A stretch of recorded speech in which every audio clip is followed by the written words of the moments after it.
हे guys, welcome back. तो Nigeria का ये बोलना है कि उनकी currency Nigerian naira almost 70% dump कर गई है अगेंस्ट यूएस डॉलर, और उसका बहुत बड़ा रीजन है बाइनेंस क्रिप्टो करेंसी एक्सचेंज।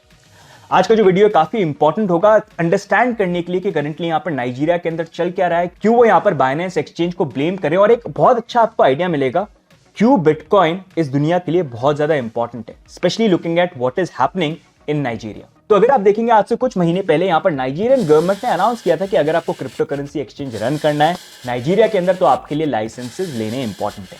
अब जब ये अनाउंसमेंट आया तो crypto currency exchange like Binance, Coinbase, cracker और बाकी ऐसे काफी सारे क्रिप्टो करेंसी एक्सचेंजेस ने अपनी सर्विसेज नाइजीरिया के अंदर देनी बंद कर दी। और इसी चीज के लेके बाइनेंस के एग्जीक्यूटिव्स ने प्लान किया कि वो नाइजीरिया को विजिट करेंगे ताकि वो गवर्नमेंट से मिले और उनसे बात करें, और लाइसेंसेस को लेके अगर कुछ करना है तो वील हैव अ चाय पे चर्चा। अब बाइनेंस के दो एग्जीक्यूटिव यहां पर जब नाइजीरिया पहुंचे, एयरपोर्ट पे लैंड ही कर रहे थे, खुशी खुशी बाहर आ ही रहे थे, वहीं पर उनको अथॉरिटीज ने डिटेन कर लिया और उनके पासपोर्ट सीज यहां पर कर दिए। सीज करने का रीजन ये था कि बाइनेंस ने यहां पर अपना crypto currency exchange without license उनकी कंट्री में रन किया, तो इस कारण उन्होंने दोनों एग्जीक्यूटिव्स को यहां पर डिटेन कर दिया। अब उसके बाद नाइजीरियन गवर्नमेंट ने यह बोला कि हम बाइनेंस के ऊपर फाइन लगाएंगे। फाइन कितने का? $10 बिलियन। अगर आप देखेंगे नाइजीरिया बहुत इंपॉर्टेंट कंट्री है क्योंकि अफ्रीका की सबसे बड़ी इकोनॉमी एज पर जीडीपी वो यहां पर थे। अब इजिप्ट ने वैसे ओवरटेक यहां पर कर लिया है, लेकिन स्टिल $10 बिलियन का फाइन अगर आप देखेंगे उनकी जीडीपी का अप्रोक्सीमेटली 2% यहां पर बन जाता है। इनफैक्ट ये $10 बिलियन का जो फाइन है, अगर आप यूएस का फाइन जो बाइनेंस को पे करना उससे भी कंपेयर करेंगे तो उससे ऑलमोस्ट यहां पर डबल है। यूएस का फाइन है $4.3 बिलियन। अब यहां पर एक बड़ा क्वेश्चन आता है कि नाइजीरियन गवर्नमेंट ने मतलब $10 बिलियन इतना बड़ा फाइन बाइनेंस के ऊपर क्यों लगाया? तो अगर आप देखेंगे Nigerian currency Nigerian naira US dollar के अगेंस्ट में पिछले कुछ महीनों में, स्पेशली जुलाई 2023, ये डेट को याद रखना, इस डेट से अगर आप देखेंगे अप्रोक्सीमेटली 70% डाउन है। और यहां पर नाइजीरियन गवर्नमेंट का ये बोलना है कि ये जो 70% फॉल आया है ये बाइनेंस के कारण आया है, क्योंकि बाइनेंस ने मैनिपुलेट किया यहां पर फॉरेन एक्सचेंज रेट्स को through currency speculation and rate fixing. अब अगर हम बात करें नाइजीरिया की, तो नाइजीरिया में करंटली कंडीशन अच्छी नहीं है। इन्फ्लेशन इतना ज्यादा बढ़ गया है कि आज की डेट में लोगों के लिए खाना अफोर्ड करना बहुत मुश्किल हो रहा है। सारी चीजों के जो दाम है, प्राइसेस हैं, वो एकदम स्काई रॉकेट यहां पर कर रहे हैं। अगर आप नाइजीरिया के अंदर इन्फ्लेशन देखेंगे तो वह 30%। Can you imagine? साथ में करेंसी प्रिंटिंग अगर आप देखेंगे तो as it goes with any other country and their central bank, printing तो चलती रहती है यहां पर। तो प्रिंटिंग भी अगर आप देखेंगे स्काई रॉकेट यहां पर कर रही है नाइजीरियन नायरा की। तो करेंसी एक्स्ट्रा प्रिंट हो रही है, साथ में अगर आप देखेंगे यहां पर इन्फ्लेशन जो है 30% पे, तो आप खुद इमेजिन कर सकते हैं करंटली नाइजीरिया के अंदर क्या सिचुएशन होगी। इनफैक्ट साथ में अगर आप देखेंगे नाइजीरियन करेंसी तो डिवैल्यू हो ही रही है, साथ में नाइजीरिया के अंदर एक और क्राइसिस है जहां पर नाइजीरिया फेस कर रहा है यूएस डॉलर की शॉर्टेज। और ये एक बहुत बड़ा क्राइसिस है क्योंकि जब भी कोई कंट्री इंपोर्ट या एक्सपोर्ट करती है, जो भी ट्रांजैक्शन होते हैं वो यूएस डॉलर के अंदर होते हैं। तो अगर यूएस डॉलर ही नहीं है, उसकी शॉर्टेज है, तो वो इंपोर्ट एक्सपोर्ट के अंदर काफी ज्यादा प्रॉब्लम यहां पर क्रिएट हो जाती है। तो अगर आप देखेंगे करंटली सिचुएशन नाइजीरिया के अंदर बहुत बुरी है। करेंसी सप्लाई यहां पर टू द मून है, ऑफ द रूफ है, साथ में इन्फ्लेशन देखेंगे 30% है, साथ में यहां पर यूएस डॉलर की भी शॉर्टेज है, जिसके कारण बिजनेसेस जो है प्रॉपर तरीके से वर्क नहीं कर पा रहे हैं। नाइजीरियन नायरा तो बहुत सारे उनके पास, लेकिन अगर उनको डॉलर में कन्वर्ट करना है तो डॉलर ही नहीं है यहां पर कंट्री के अंदर, तो लोगों के पास ऑप्शन यहां पर क्या है? और इसी कारण से अगर आप देखेंगे नाइजीरिया सेकंड नंबर पे आता है जब क्रिप्टो अडॉप्शन की बात आती है, और जब P2P एक्सचेंज ट्रेड वॉल्यूम की बात आती है तो नाइजीरिया यहां पर नंबर 1 पे आता है पूरे वर्ल्ड के अंदर। You can understand why. And यहीं पर अगर आप देखेंगे नाइजीरिया में सबसे ज्यादा एक्सचेंज जो यूज होता है वो यहां पर है बाइनेंस, और बाइनेंस के ऊपर बहुत ज्यादा P2P ट्रेडिंग यहां पर नाइजीरिया से आती है। तो इसी को लेकर नाइजीरिया के सेंट्रल बैंक गवर्नर का यह बोलना है कि बाइनेंस ने $26 billion worth of untraceable funds यहां पर ट्रांसफर किए हैं P2P के थ्रू, जिसके कारण काफी नेगेटिव इंपैक्ट उनकी कंट्री को यहां पर आया, और जिसके कारण उनका बोलना यह है कि उनकी करेंसी जो है वो ऑलमोस्ट 70% यहां पर फॉल कर गई है जुलाई 2023 से। फिर से बोल रहा हूं, जुलाई 2023 इंपॉर्टेंट डेटा, आप ध्यान यहां पर रखना। तो इसी कारण से उनका ये बोलना है कि यहां पर क्योंकि क्राइसिस चल रहा है और उस क्राइसिस के अंदर यहां पर बाइनेंस की P2P सर्विसेज यहां पर लोग यूज कर रहे हैं, तो around $26 billion worth of transaction यहां पर बाइनेंस के थ्रू हुए हैं, अनट्रेसेबल फंड्स हैं, वी डोंट नो, तो इस कारण हमारी करेंसी जो है वो यहां पर फॉल कर रही है।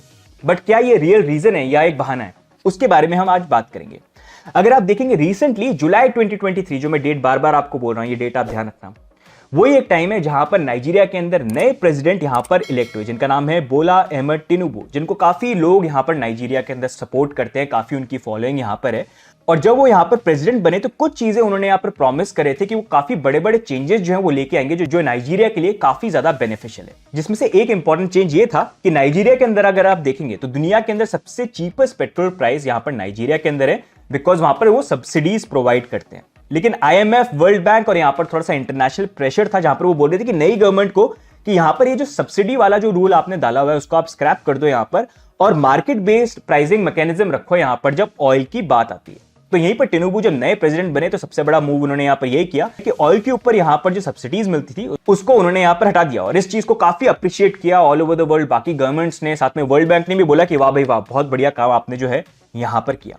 साथ में उन्होंने यहां पर एक और बड़ा चेंज इंट्रोड्यूस किया, जहां पर उनकी खुद की करेंसी नायरा पेग थी US डॉलर के साथ, तो उस पेगिंग को उन्होंने रिमूव कर दिया। उन्होंने बोला कि यहां पर नाइजीरियन नायरा की जो भी प्राइस है वो मार्केट अपने आप इवैल्यूएट करेगी, हम US डॉलर के साथ जो पेग था उसको रिमूव यहां पर करते हैं। साथ में यहां पर प्रेसिडेंट ने यह भी बोला कि सेंट्रल बैंक ऑफ नाइजीरिया की इंटरेस्ट रेट करंटली बहुत ज्यादा हाई है, जहां पर इंटरेस्ट रेट थी 18.5। तो इंटरेस्ट रेट सेंट्रल बैंक्स लगाते हैं, जैसे इंडिया के अंदर RBI इंटरेस्ट रेट डिसाइड करता है, यूएस के अंदर फेडरल रिजर्व, तो यहीं पर नाइजीरिया के अंदर central bank of Nigeria interest rate decide करता है, जो 18.5% पे थी। यू कैन इमेजिन कितनी हाई ये रेट है। तो उन्होंने यहां पर ये बोला कि बहुत ज्यादा हाई है और ये एंटी पीपल और एंटी बिजनेस है, तो इसको हमको फिक्स करना पड़ेगा और इन्फ्लेशन को नीचे लेके आना पड़ेगा। लेकिन उसके बाद इंपैक्ट क्या हुआ यहां पर, सबसे पहले अगर हम देखते हैं, जब यहां पर उन्होंने सब्सिडी रिमूव करी ऑयल की तो उसने काफी नेगेटिव इंपैक्ट किया यहां पर नाइजीरिया को, क्योंकि नाइजीरिया के अंदर अगर आप देखेंगे चीप ऑयल यहां पर जब सेल होता था वो एक्सपोर्ट करते थे सब्सिडी के कारण, तो बहुत ज्यादा एक्सपोर्ट उनका यहां पर होता था। लेकिन जैसे उन्होंने सब्सिडी हटाई, मार्केट वैल्यू के अकॉर्डिंग यहां पर रेट्स को डिसाइड करना स्टार्ट किया, तो वो एक्सपोर्ट जो है वो कम हो गया। और नाइजीरिया के अंदर ऑलमोस्ट 90% डॉलर की जो इनफ्लो है वो इस ऑयल एक्सपोर्ट से आते थे, जो वर्ल्ड बैंक और बाकी सब ने बहुत तालियां बजाई थी कि बहुत अच्छा काम किया, आपकी कंट्री के लिए बहुत अच्छा है। लेकिन उसके कारण जो इनका 90% डॉलर का इनफ्लो था वो इंपैक्ट हो गया और वो यहां पर आना बंद हो गया, जिसके कारण करंटली नाइजीरिया के अंदर डॉलर शॉर्टेज यहां पर फेस कर रहे हैं। इनफैक्ट यहां पर हालत इतनी बुरी है कि नाइजीरिया के अंदर बहुत सारी कंपनीज है जो अपनी सर्विसेज प्रोवाइड करती हैं, फॉर एग्जाम्पल एयरलाइंस। अब जब लोग यहां पर एयरलाइंस को बुक करते हैं तो वो पे करते हैं नाइजीरियन नायरा के अंदर, और बाहर की कंपनीज है। अब उन्हीं कंपनीज को यहां पर नाइजीरियन नायरा तो मिल गया, लेकिन उसको उनको US डॉलर में कन्वर्ट करके बाहर लेके जाना है, तो वो भी वो नहीं कर पा रहे हैं, क्योंकि नाइजीरिया के अंदर US डॉलर है ही नहीं, शॉर्टेज। तो इसके कारण आप समझ सकते हैं किस तरह का नेगेटिव इंपैक्ट यहां पर हो रहा है। बाहर के बिजनेसेस बिजनेस करने में यहां पर डर रहे हैं, क्योंकि US डॉलर यहां पर है ही नहीं। और साथ में उन्होंने यहां पर नाइजीरियन नायरा का जो डीपेगिंग करी थी US डॉलर के साथ, उसका भी नेगेटिव इंपैक्ट देखने को मिला, जिसके बाद नाइजीरियन नायरा ऑलमोस्ट यहां पर 70% फॉल कर गया। कब से फॉल करा है? जब वो यहां पर प्रेसिडेंट बने उसके कुछ महीने बाद ही, जुलाई 2023, और उन्होंने ऑफिस कब अज्यूम किया? मई 2023। साथ ही में यहां पर सेंट्रल बैंक ऑफ नाइजीरिया के इंटरेस्ट रेट की बात करेंगे, जो मई 2023 में 18.5% पे थी, और नए प्रेसिडेंट ने बोला कि वो एंटी पीपल है, इसको फिक्स यहां पर करना चाहिए। अगर आप देखेंगे करंटली नाइजीरिया के अंदर सेंट्रल बैंक ऑफ नाइजीरिया की interest rate is sitting at 22.75%। तो ओवरऑल अगर आप यहां पर देखेंगे, अभी तक जो भी कमिटमेंट यहां पर उनके प्रेसिडेंट ने करे थे और जो भी एक्शंस उन्होंने लिए, उसका कुछ फ्रूटफुल रिटर्न यहां पर नहीं आया। ऑल्दो वहां के जो सिटीजंस है वो काफी ज्यादा उनको सपोर्ट करते हैं, दे फील कि ये जो बड़े ड्रास्टिक चेंज है शायद अभी थोड़ा सा पेन लेके आ सकते हैं, लेकिन आगे इंप्रूव हो सकते हैं। लेकिन वी कैन सी कि उसका अभी तक जो इंपैक्ट है वो काफी नेगेटिव यहां पर नाइजीरिया के अंदर हुआ है। और यहीं पर अगर आप देखेंगे नाइजीरियन नायरा जो US डॉलर के अगेंस्ट में फॉल भी करा है, क्या उसकी फॉल करने का रीजन ये है कि नाइजीरियन नायरा की सप्लाई जो है वो अनलिमिटेड है, तो वो और मनी यहां पर प्रिंट कर रहे हैं, या फिर जो इंटरेस्ट रेट जो इतनी हाई यहां पर चल रही है, या फिर इन्फ्लेशन नंबर जो इतना हाई 30% पे यहां पर करंटली है, या फिर ये ड्रास्टिक स्टेप जो यहां पर नए प्रेसिडेंट ने लिए जहां पर उन्होंने ऑयल के ऊपर से सब्सिडी हटाई, या फिर यहां पर नाइजीरियन नायरा की डीपेगिंग विद US डॉलर, या फिर बाइनेंस जहां पर लोग जाके US डॉलर्स को बाय कर रहे हैं। क्या रीजन है जिसके कारण आपको लगता है यहां पर 70% उनकी करेंसी कोलैप्स करिए? एंड इसलिए I wanted to talk about this in today's video, ताकि एक आइडिया यहां पर आपको मिले। डेफिनेटली यहां पर बाइनेंस या बाकी एक्सचेंजेस की तरफ से मैसेज यहां पर रहे होंगे, लेकिन ये क्लेम करना कि उनकी 70% करेंसी कोलैप्स करने का रीजन बाइनेंस है, उनकी खुद की एक्टिविटीज है, जिस तरह से मनी प्रिंटिंग हुई है या इन्फ्लेशन को कंट्रोल में नहीं रखा, या जो उन्होंने स्टेप्स लिए वो नहीं है, वो थोड़ा सा यहां पर अलार्मिंग बन जाता है। और यहां पर आप खुद इमेजिन करिए, यहां पर नाइजीरिया के अंदर लोगों ने नए प्रेसिडेंट को इलेक्ट किया ये सोच के कि वो चीजों को यहां पर फिक्स करेंगे, लेकिन करंटली सिचुएशन ऐसी है कि लोगों के पास खाने के लिए पैसे नहीं है, इन्फ्लेशन 30%, कैन यू इमेजिन, नई currency supply is going of the roof, साथ में US डॉलर की शॉर्टेज। तो लोगों के पास ऑप्शन यहां पर क्या है? अगर वो नाइजीरियन नायरा को होल्ड भी करते हैं तो 30% की रेट पे यहां पर उनकी परचेजिंग पावर लूज होती रहेगी। तो ऐसे में वो करे तो क्या करें। एंड इसी कारण से अगर आप देखोगे नाइजीरिया के अंदर ये बिटकॉइन वर्सेस नाइजीरियन नायरा का चार्ट है। एंड अगर आप देखोगे एग्जैक्ट डेट देखिए आप, जून 2023 नए प्रेसिडेंट के इलेक्ट होने के कुछ महीने बाद ही बिटकॉइन ने नाइजीरियन नायरा के अगेंस्ट में अपना ऑल टाइम हाई ब्रेक किया। अगर आप देखेंगे अभी ऑलमोस्ट थ्रू द रूफ यहां पर बिटकॉइन चला गया। उसका रीजन ये नाइजीरियन नायरा जिस तरह से डीवैल्यू यहां पर हुआ है। एंड इसी कारण से अगर आप देखेंगे करंटली नाइजीरिया सेकंड नंबर पे यहां पर आता है जब क्रिप्टो अडॉप्शन की बात आती है, क्योंकि उनकी गवर्नमेंट जो है, उनकी करेंसी जो है वो यहां पर फेल कर रही है। उनका जो बिलीफ है, जहां पर उन्होंने गवर्नमेंट को इलेक्ट किया ये सोच के कि वो सिचुएशन को फिक्स करेंगे नाइजीरिया के अंदर, वो तो हुआ नहीं। उसका नेगेटिव इंपैक्ट यहां पर लोगों के पास आ रहा है। और अब उनके पास ऑप्शन यहां पर क्या है, उनके पास ऑप्शन ये है कि जिस तरह से वो अपने आप को बचा सकते हैं वो बचाएं। एंड इसी कारण से अगर आप देखेंगे नाइजीरिया के अंदर लोग यहां पर बिटकॉइन के अंदर इन्वेस्ट कर रहे हैं, बिकॉज दे नो कि अगर नाइजीरियन नायरा को हमने होल्ड करा तो वो यहां पर वैल्यू लूज करता रहेगा, लेकिन एटलीस्ट हमने बिटकॉइन में डाला तो कम से कम हमारी परचेजिंग पावर जो है वो तो यहां पर सेफ हो जाएगी। एंड इसी कारण से काफी कंट्रीज के लिए जब वो ऐसे क्राइसिस में आते हैं जहां पर गवर्नमेंट मैसअप कर जाती है, क्योंकि इन दी एंड ये लोगों की गलती नहीं है, गवर्नमेंट को इलेक्ट इसलिए करा जाता है ताकि वो कंट्री को आगे बढ़ाए, लोगों को सपोर्ट यहां पर कर पाए। लेकिन जब वो यहां पर फेल होने लग जाएगी तो उनके पास क्या यहां पर ऑप्शन है, और क्या यहां पर लोगों की गलती है कि अगर वो यहां पर बिटकॉइन को बाय कर रहे हैं।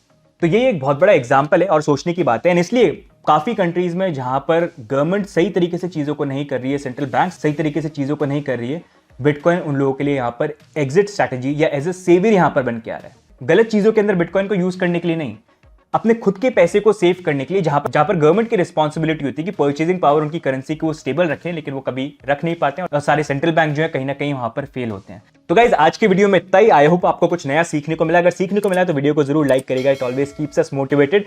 सब्सक्राइब भी करिए और कमेंट में डाल के आप बताइए यहाँ पर आपको क्या लगता है, यहाँ पर नाइजीरिया के अंदर करंट जो सिचुएशन है उसके अंदर ब्लेम किसके ऊपर जाता है, यहाँ पर बाइनेंस की गलती है या उनकी गवर्नमेंट की गलती है। And in the and I think जो 10 बिलियन फाइल है वो तो उन्होंने यहाँ पर रखा है, इन द एंड नेगोशिएट वो करेंगे। बाकी मिलेंगे नेक्स्ट वीडियो के अंदर गाइस, तब तक के लिए bye and take care, see you guys, bye bye.